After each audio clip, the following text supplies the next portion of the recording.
Hi, this is Sarit Switzer, and welcome to the It Is Taught podcast, a podcast devoted to the teachings of Rabbi Shneur Zalman of Liadi as recorded in his most famous work, the Tanya. My hope for this show is to make these teachings accessible and relatable to the average person, regardless of prior Jewish education or affiliation. The episodes follow the prescribed daily study portions and are meant to serve as practical lessons in how to live your life as your true self and develop an authentic and powerful relationship with your Creator. I have personally experienced the effects the study of this work has had on me, and I'm excited to share what I can of this knowledge with you. So please join me on this journey of learning, self-growth, and connection with your source.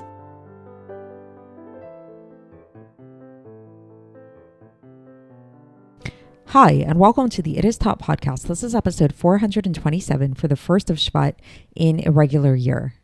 Happy Rosh Chodesh today. I hope you have a wonderful month ahead. And today we're going to talk about something which is called the wisdom of the fool. So this is actually a literary term, believe it or not, or sometimes it's called the wise fool. And this was a term that was popularized, especially in the time of the Renaissance. Shakespeare was a big fan of this, and it's found in a lot of different, many different books, many different stories have this idea of what's called a wise fool. What does that mean? It seems like sort of like a paradox in terms. It means that what would a wise fool mean? This would mean somebody who is not really a very intellectual person, who isn't very knowledgeable or fact-based per se. And they kind of maybe look like sort of this bumbling idiot almost, walking around.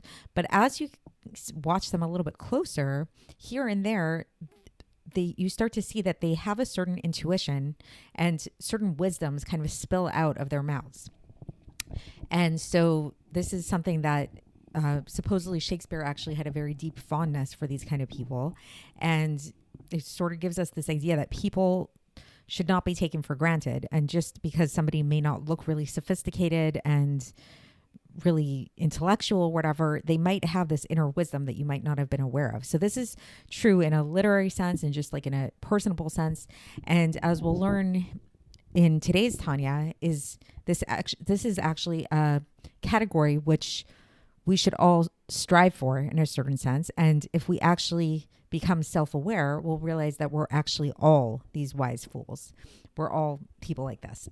So how's this the case? So before getting into the text itself, I want to just give a little recap of where we left off last time. So if you remember yesterday's episode, and if you don't, you can go back and listen to the full episode to get the full context. But we talked about how amongst Jews, there's this unbroken chain that leads us all the way back to our Creator, to God. And this comes by virtue of the merit of our forefathers who had this bittul, this nullification, self-abnegation that allowed them to serve as a chariot for God. And this chain of godliness that flows down to every single Jew into our body. So how does it flow into us? It flows primarily, the first starting point of this flow of this divine energy flows through our faculty, which is known as Chochma. Chochma is loosely translated as wisdom. A better way to understand it maybe is intuition, but it's the highest faculty in the map of the soul. So if you remember, there are 10 spheros, and within the map of man, we mirror these 10 spheros. So again, maybe just I'll say it really quickly. There's the 10 spheros, or the 10 faculties of the soul, are Chochma, Bina, Das, Chesed, Gvura, Tiferes, Netzach, Hod, Yesod, and Malchus. So right now we're focusing on that first one of Chochma. Chochma, again, translated as wisdom or intuition. And in today's Tanya, we're going to understand why. Why is it that this chain of energy, this divine flow of energy specifically comes through Chochma? What is it about Chochma that allows for it to serve as this transistor of God's energy? So let's get into the text. So here, the Alter Rebbe says, Chochma is the source of the intellect and of understanding. So since it's the source of intellect and understanding, it's actually above understanding. It's above Bina. So if you remember, we said that there are three intellectual faculties of the soul. There's Chochma, Bina, and Das. It makes up an acronym Chabad, which is what the Chabad movement is called after, because it's an intellectually based movement that we believe that the way to attain a connection with God is through our minds. That's the tools we use. So Bina is, what is Bina? Bina is the understanding of the mind, and it's grasping. Like when we grasp concepts, intellectual concepts. And so Chochma is above that. So it goes Chochma, Bina, Das. So Chochma is first, and then comes Bina. So Chochma is above understanding and grasping, and it's actually the source of them. And this is why, if we actually look at the word in Hebrew Chochma, it's, if you break down the letters of it, it spells koach ma. So what does that mean? Koach ma, the power of what? That's what it literally means, which is what? So what does that mean? Ma, what? That is something that is not understood. It's sort of like, what is it? Like, we don't know, it's the unknown. So something that is not understood, not grasped. And this is because, as we've talked about, and so it's something that is not yet grasped in the faculty of understanding, and thus the light of the Or Ein Sof is able to vest itself inside of it, because, as we've learned previously, no thought, no intellect can grasp God. God is above any kind of understanding. So thus, all Jews, even women, even the very simple folk, they believe in God and have faith in God, because this faith, this emunah, is something which is above knowledge and above understanding. And then the Alter Rebbe brings support for this idea that every single person, even if they are, not a very intellectual person and they're just like a simple person, has this deep belief. And he brings it from Mishlei, from Proverbs, from chapter 14, verse 14, where it says, Peti yamin nechol davar v'arum yavin v'gomer. So what this means is that a fool believes everything and a clever person understands. So this at first glance seems like, it's a negative kind of statement, saying that like people that are foolish just believe everything. They're very gullible, versus somebody who's very clever understands it.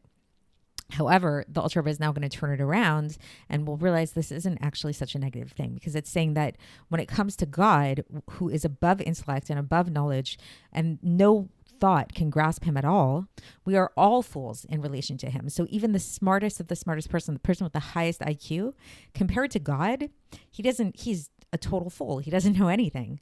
So he brings another pasuk for this to support this, where it says, Va'ani va'ar velo eda behemot hayiti imach va'ani timid imach v'gomer. So this pasuk comes from Tehillim, chapter 73, verses 22 and 23. And the literal translation is, I am foolish and ignorant. I am as a beast before you, and I am constantly with you. So meaning to say, so the Alter Rebbe is sort of saying, the way that he's interpreting this isn't that, oh, I'm such a fool, I'm such a beast, but at least I'm with you always. He's actually saying, no, they actually go together. The fact that I'm a fool, the fact that I'm considered like a beast, like I don't really have this understanding, this is what allows me to be always with you. Thus, even the lowest of the low people and the sinners of Israel, we see that they give over their lives to the holiness of God, as we talked about before. You hear these stories of people that will not renounce their Judaism, even when threatened with their lives, no matter who they were, no matter what their connection before that was with Judaism. And they'll go through a tremendous amount of suffering and torture and everything, just so as not to go against God. So when push comes to shove, almost every Jew, the Alter Rebbe is saying, will not renounce their Judaism, regardless of who they are. So why is that? Even if they're a fool, and even if there's somebody who is just a simple person that doesn't really know much about God, and even if, let's say, they do know a little bit, they're not giving up their lives. These people aren't giving up their lives out of an intellectual reason. So somebody, who's threatened with death, let's say, in order to, if they would only renounce their Judaism, they're not making an intellectual calculation about it. They're not like, God is so great or whatever. It's coming from a place that's much, much, much deeper than this. So it's actually, it has nothing to do with intellect. It has nothing to do with knowledge or intellectual meditation. So this is because the part that is the God that's enclosed, that's vested within every single one of us and that's shining and vivifying our soul, it gets vested within the faculty of Chochma, which is above Das, which is above this knowledge and the intellect and and what we're able to grasp. So that's the text. And so just to recap this, so what the Alter Rebbe basically is teaching us here is that being a fool is not such a bad thing. And if we really think about it, we're actually all fools, because as much as a person can try to understand and learn about God, we actually cannot grasp God. He is not something that's graspable at all. So once we get into the faculties of the intellect that involve understanding and grasping, like Bina and Das, it's already this kind of like limitation of God, and we're not connecting with God in a truly real way. And so it's only the faculty of Chochma, which is above intellect, that is something which is able to connect to God, because it is something that is beyond intellect. It's not something that is an intellectual, logical kind of thing. So when people talk about, faith, there's and being gullible and being a fool, it's not something that's directly, that the Alter Rebbe talks about it here, but I'll bring it up here now, that and it's talked about elsewhere in Chassidus, that there's this idea of faith that's below intellect, and then there's faith that's above intellect. So faith that's below intellect is sort of like when we talk about somebody who's just very gullible, that you tell them anything, and if it feels good, they'll believe it without any evidence, without anything. And it just, it's a very emotional kind of thing. The faith that we're talking about here, and the faith that every single Jew has been bestowed with as an inheritance, is not that kind of faith. It's not an emotionally based faith.